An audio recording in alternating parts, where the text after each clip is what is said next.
Bom, hoje é um dia muito importante que a gente está celebrando, entre aspas, um dia internacional para a gente relembrar coisas tão difíceis da nossa história. A gente está falando da escravidão e da abolição também. Mas quando a gente fala em escravidão, professor Edson, tudo bem contigo? Tudo bem, graças a Deus. Então tá bom. A gente está falando de uma coisa tão séria, tão importante, mas ao mesmo tempo tão triste da nossa história e às vezes, como você estava comentando agora comigo, é mascarado de formas erradas e assim por diante. Vamos começar a falar? Por que é tão importante falar disso? Porque é um dilema que acompanha a humanidade desde que a gente se conhece como civilização, né? Ou como, assim, vamos imaginar assim, antes de sermos humanos, entre aspas, né? Ou seja, qual a origem, a escravidão é desde sempre, desde que se tem registro. Então, sempre existiu. Da escrita, vamos colocar assim, né? Desde que aprendemos a escrever, mais ou menos 3.000 a.C., sempre esteve presente. E ela piorou com o tempo, porque a escravidão antiga era baseada em cima de outros patamares. Por exemplo, a maioria dos povos tinham, então não era raça, não era cor, não era nada, nem região. Escravo por guerra ou por dívida. A maioria dos registros históricos.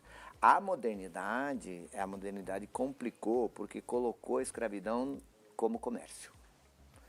Então, assim, para a gente entender, esta escravidão que nos dói mais é quando a gente pegou as pessoas e começou a vender e comprar. E quando você vende e compra algo, você não tem sentimento por isso. Ninguém compra um pacote. É um produto, né? Ponto final. É dolorido falar isso? É. Algumas pessoas acham que não é o correto, mas então aí começa a mascarar as coisas. Aí começa o nosso problema. Porque na época que começou-se a vender escravos, vender pessoas, elas não se tornaram pessoas, eram produtos, era comércio de coisas. Eu brinco com os alunos que em alguns momentos da humanidade a gente desumaniza uma parte dela, ou do ser humano. A escravidão é desumanizar, é tirar a condição de humano e colocar a condição de mercadoria. As duas coisas não são compatíveis, não tem jeito. Atualmente importante, dias que nem hoje, o Estado do Paraná tem um programa muito profundo na educação, de reflexão sobre isso, mas sem nem o exagero e nem a negação. São programas sérios que dizem, olha, nós temos que olhar para isso e compreender atualmente. Primeiro, existem muitas pessoas que trabalham com trabalho similar à escravidão, chama-se análogo à escravidão. Sim. Então, ainda essas pessoas não são compradas e vendidas, mas o resto é muito parecido, ou seja, desumano. Quando se remontar a escravidão e essa data lá que começa onde hoje é o Haiti, com uma revolta dos escravos e libertos, ela vem até a gente por várias leis. Então teve a Inglaterra em 1850, proibiu a venda de seres humanos e, digamos assim, numa decisão arbitrária e unilateral, falou, olha, se pegarem navios negreiros, pode afundar. Você falou assim, vender seres humanos, como é agressivo ouvir esse tipo de coisa. Exatamente. Porque se eu coloco a palavra escravo, muitas pessoas que deturpam isso e muitos cidadãos que são muito ativos nas redes sociais e hoje estão passando muita vergonha por ter uma visão muito deturpada da humanidade, não é questão política nem religiosa, é da humanidade. Por isso que eu falo pessoa. Compra e vende. A Inglaterra falou, pode afundar o navio. Ela não falou, resgate as pessoas e devolva para a origem. Porque a Inglaterra estava preocupada com o dinheiro. Escravo não consome. Se não consome, eu não vendo. A Inglaterra era grande fornecedor de mercadoria para o mundo por conta da Revolução Industrial. Então, não é bom ter escravo. Então, a primeira questão, parte do fim da escravidão não se dá por benécia, se dá pela luta das pessoas. Sim. Outra parte, porque não era mais viável.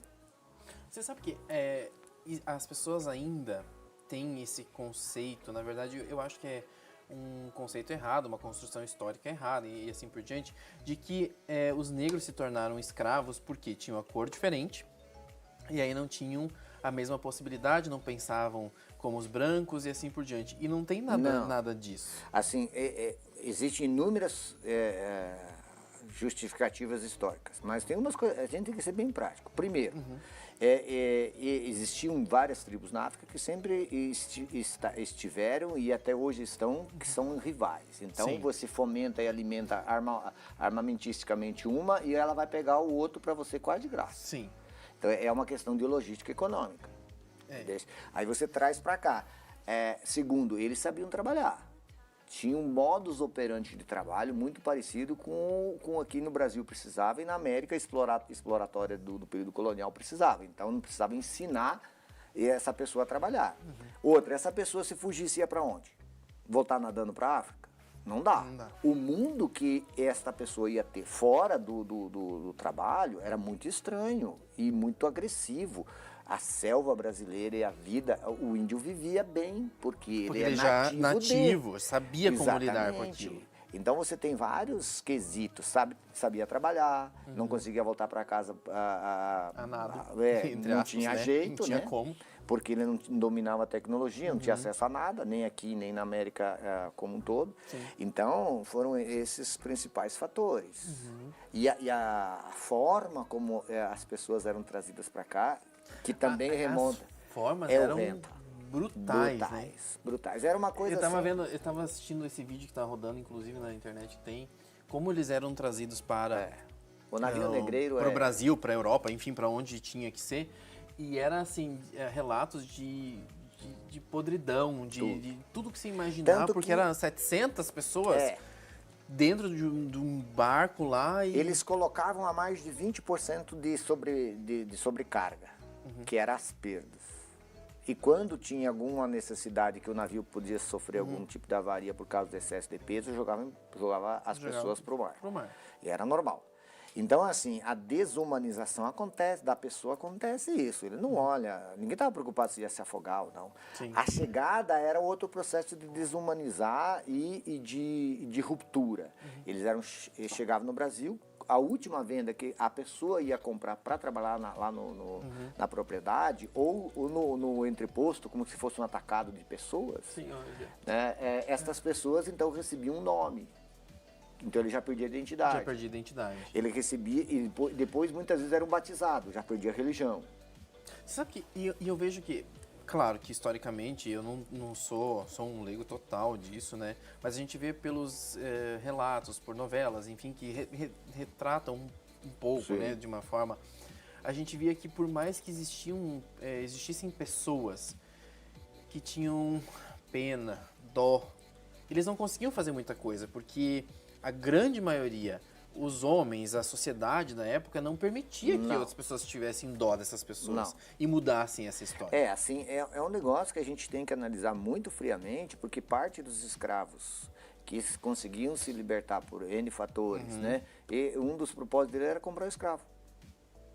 Porque o escravo ele queria também ser Dono, porque Um era dono. o modo de trabalhar, era o assalariado da época. era o poder da época. Exatamente. Então, assim, a gente tem que compreender isso, por isso que não se trata de raça, se trata de pessoa. Não, o negro foi escravizado. E quando a gente concebe isso, e algumas falas hoje em dia são bastante agressivas e as pessoas não se apercebem, dizem, não, mas não fui eu que fiz isso. Ok? Não foi você. E ninguém está dizendo que tem que ser chicoteado Sim. quem está vivendo Quem fez, hoje. Agora, reconhecer essa história e dizer que tem que fazer alguma coisa, se nada economicamente e politicamente, mas pelo menos respeito, isso tem que. Porque seria muito bonito. Né? Então tá bem, você é de origem italiana, então você come só o que é de origem italiana, veste só o que é de origem italiana. Se tu quer comer o que vem do negro, do índio, paga royalties. Ué, que sociedade é essa? Que quando é para respeitar a história do outro, não serve. E quando é para comer a canjica que vem de origem dos índios, que vem e o trabalho que eles descobriram essas propriedades, a mandioca e outras coisas que não é do italiano, daí eu posso. Então é muito bonito a literatura das redes sociais, mas é muito dolorida a história. Então, reconhecer a história, respeitar a história, é muito mais importante do que você ficar imaginando que temos que nos chicotear por causa dos erros do passado. Tem que tomar medidas e governamentais, não adianta nós dois querer tomar uma medida. respeitar as raças e a história, é o que nós podemos. E depois vem as medidas que os governos tomam. Né? Essa semana estamos discutindo a volta de um objeto que era nativo aqui do Brasil, que foi parar na Europa, que é dos Tupinambás. É uma forma de respeitar. Porque é daqui. Exato. E tem uma simbologia muito grande. Então, a gente precisa instruir a nossa mente antes de proferir coisas tão horrendas sobre a condição de seres humanos. Se alguém não está entendendo, pega um papelzinho em casa e faz um anúncio de venda. Não coloca, assim, eu vendo, depois coloca o nome da sua mãe, mãe mesmo, eu estou falando a mãe de verdade. Característica da sua mãe e posta na internet. Vamos ver esse anúncio, um deles, né? Que o professor Edson me mandou. E eu achei muito... É forte. Quando você olha para isso, você fala assim, gente... É desumano. Ó, é uma mãe, provavelmente, uma filha. É um anúncio simples, mas vende-se uma preta muito moça com cria. Com filho. Filho. Né? Sabendo lavar perfeitamente e bem desembaraçado para o serviço doméstico, é muito sadia. Realmente você está vendendo uma pessoa que é um produto. Sim. Então as pessoas têm que olhar para isso. Quem tem coragem de fazer um bilhete... E ela não queria mais servir os seus antigos senhores. Quem tem coragem de fazer um bilhete igual esse, com a mãe, essa pessoa pode defender o que ela quiser na vida. Eu não tenho. Eu faço essa experiência na sala de aula. Até hoje, nunca um aluno meu conseguiu escrever. Eu escrevo no quadro. Deixo em branco os espaços, né? E falar, agora se completa. Com o quê, professor? Com a mãe e as características da mãe. Com como ela é, o que ela faz. Assim tu tem que entender que é vender um ser humano. Não uma literatura meio romântica. Eu fui educado na escola, eu até achava que era legal ser escravo. Porque era uma coisa tão... Né? Não, velho, ser escravo é o último passo da degradação do ser humano. Não tem mais para baixo. Para baixo é a morte. Acabou. Né? Outras imagens que as pessoas às vezes não se tocam. Por exemplo, o pelourinho, onde a pessoa ficava presa. Geralmente arriava a calça da pessoa. Para quê? Era para doer mais? Velho, não tem como doer mais. Não. Era para não rasgar a roupa.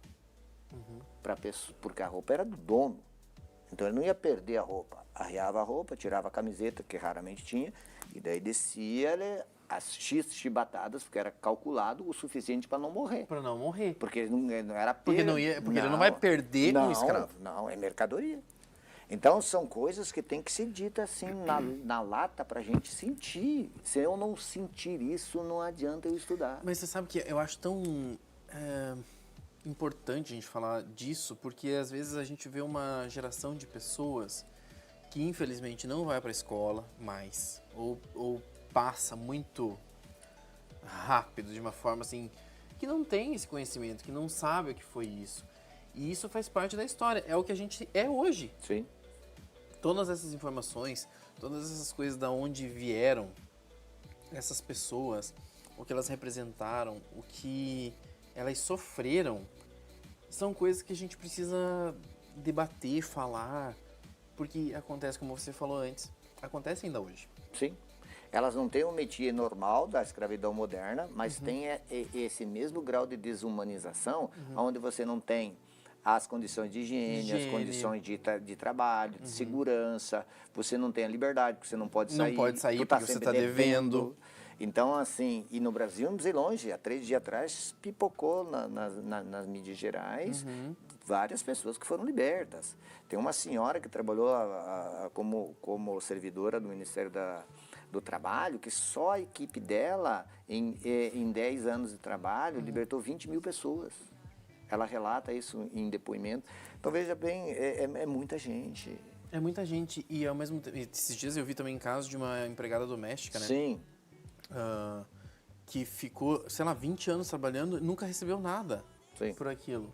Aí falou assim, mas é porque daí primeiro que você tem que ver se ela tem condições psíquicas normais, enfim, tá tudo certo. Como ela lidou com aquilo ali, porque às vezes ela é colocada de uma maneira onde ela enxerga o patrão, enfim, como uma pessoa da família. Mas então, tem- pra ela, é uma coisa que é normal, mas não é normal. Não, tem uma fala bem simples para a gente entender isso. Quando os escravos foram libertos, uma parte decidiu ficar. Porque eles não sabiam o que fazer. E outra, mas vai aonde? Se a porteira tá lá, o dono do escravo quiser, ele coloca um cesto, você diz, agora você pode ir embora, mas você tira a roupa quando sai e joga de volta. Você vai daí. Então, assim, quando as pessoas hoje em dia, ela nunca pediu para sair, mas se ela não tem dinheiro, não tem nada. É um ser humano que ela tem a comida, a guarida dela é uma condição existencial. Primeiro eu tenho que viver, depois eu vou dar o passo para frente. Sim. E para mim dar um passo para frente hoje, eu tenho que ter dinheiro, tenho que ter direitos reconhecidos. Sim. Senão eu não tenho como dar um passo. Eu, Edson, se me colocar nessa condição, eu também vou ficar. Sabe que eu tava vendo esse negócio que tá passando aqui atrás? Eu tava lendo que às vezes escravos se recusavam a comer porque eles não queriam viver mais. Sim. E aí eles colocavam um negócio na garganta pra abrir e colocar mingau porque eles tinham Tinha que que comer. ficar vivo. Vivo. O Pra banzo, chegar até no destino final, exato. enfim. O banzo era uma terminologia parecida. Muitos morriam de depressão, hoje em dia chamada. Na época Sim, era, na época era era o quê? Era uma doença. desgosto, sei lá uma o quê. doença dos negros, uma doença dos pretos, uma doença do escravo. Daí dava seu nome Sim. cada região. Mas o ser humano decidiu que não queria mais. O índio decidia não mais ter filhos. O negro decidia não mais ter filho, mas não falta poucos casos na literatura de senhores que obrigavam as mulheres a ter relações com um determinado escravo para aumentar o plantel, principalmente depois de 1850, com a Lei Eusébio de Queiroz, que proibia a entrada de novos escravos. Sim. Então, assim... Então, os que estavam tinham que procriar. Tinha que procriar. Então, a pessoa não tinha mais nem essa liberdade. Bom, ela já não tinha antes, que era separado, pai e filho. Então, o que sobrou, Tiago, disso? Não sobra nada. Nada. Meu querido. Obrigado mais uma vez. De sempre. Eu acho que trazer essas discussões faz a gente entender tantas coisas e talvez fazer tudo diferente, né? Talvez não, precisa ser tudo diferente. Fico por aqui hoje, amanhã eu tô de volta a partir das 5 horas da tarde. Agora você fica com o programa EPC. Um abraço. Muito bem.